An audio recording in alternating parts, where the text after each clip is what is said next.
So Gran Turismo 7 for the PlayStation 4 should be out in a year or two.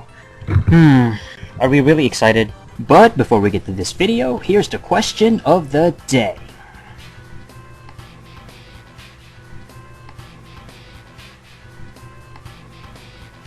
Okay, so the producer of Gran Turismo 6, yes, the 6th installment, is about 80% finished. It's set to be released, I guess, this coming December. Oh, yeah, this December. Later this year for the PS3. It's a PS3 exclusive, of course, as the GT series has been, it's a Sony brand only type of experience. But more interesting news is that the PS4 is also scheduled to get another Gran Turismo game, or I should say the first Gran Turismo game in its lifespan, GT7, and they said that it should be likely done in a year or two, I think, and I think the community's aspects is going to be vital there as well, according to producer Yamauchi. And you know, this is bizarre because in a year or two, it's kind of a little early to announce a game like that. You know, it's like, oh my god, you guys have an actual next-gen Gran Turismo planned already, and you have yet to release Gran Turismo 6 later this year. So it's like, you know, that's a PS. I can't even believe the PS3 is getting another Gran Turismo game. Like, what the fuck?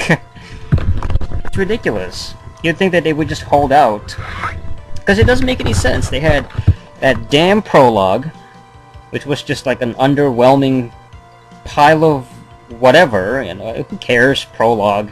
It's not even the real version. And then they released Gran Turismo 5. It's finally out after like 7 years of development. And, I don't know, and then they have Gran Turismo 6. Wow, whoop-de-doo, what's the big deal? You know, there's something kind of weird about sequels coming out so late in the system's lifespan. I guess they want to just squeeze in those few sales and make a little bit of profit from the fact that, you know, PS3 is a really well-established system at this point, you know, 80 million sold or whatever.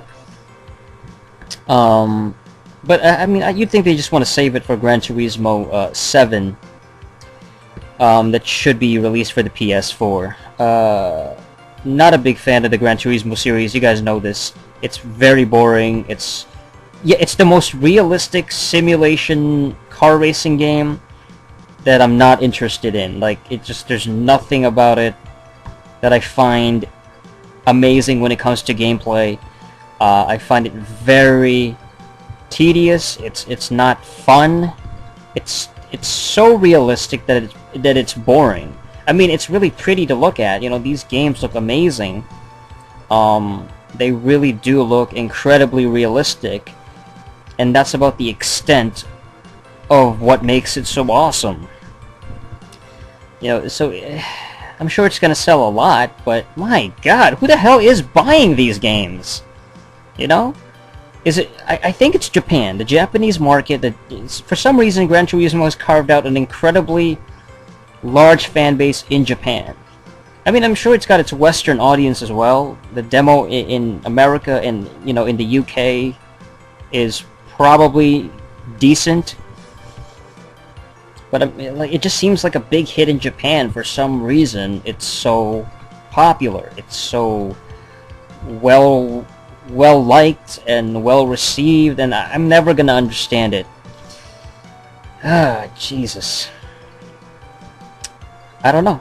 I blame the first game. I blame the original Gran Turismo. That really set the bar, you know, as far as like, oh shit, it's a PS1 exclusive, one of the best games for the PS1, and boom, and then that was it. It was just so critically acclaimed, and it was just, I guess at the time, it was one of those games that was so realistic, and there was nothing else like it really, and it was Gran Turismo for the PS1. It was just a fresh new title. I don't know, man. I would rather have like Need for Speed or something, you know, something like that.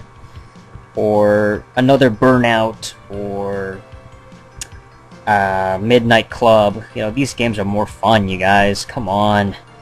Jesus, another Gran Turismo. Who gives a shit? And here's the answer to the question of the day.